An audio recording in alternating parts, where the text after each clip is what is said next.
If you think about the three most important games this year, the three games that have told you the story of the NFL, I would submit to you these three statement wins in chronological order. Number one, also on Thursday Night Football, the Dallas Cowboys taking down the New Orleans Saints.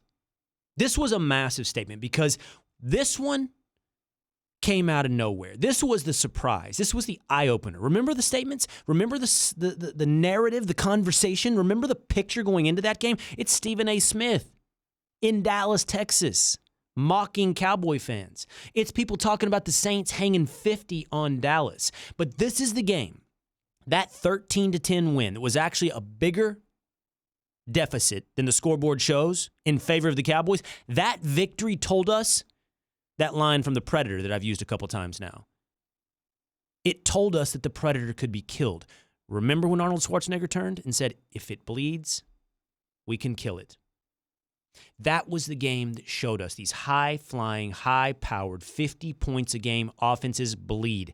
That game showed the way. It was followed up not long after then by perhaps an even more impressive win. The Bears' complete dismantling of the Los Angeles Rams showed that the Cowboys beating the Saints, the formula that was introduced to us, that running the ball and defense was still a way to win in the NFL, the Rams and Bears game showed us it wasn't a fluke.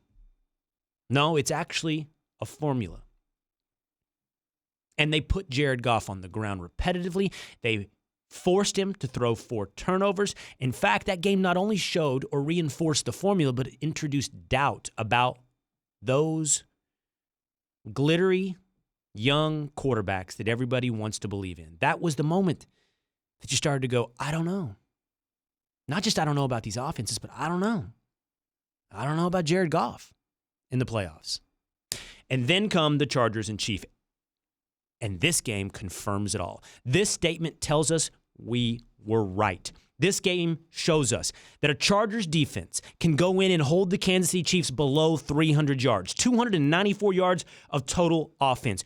A team like the Chargers that did it without Melvin Gordon, did it without Austin Eckler, their 2 top running backs. And then, because he was lost early in the game, did it without their top receiver in Keenan Allen. We got to point out for a moment that Mike Williams is a bad man.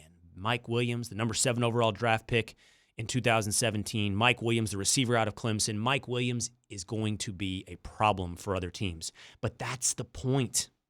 This Chargers team, defense, running game, receiver, and oh yeah, quarterback.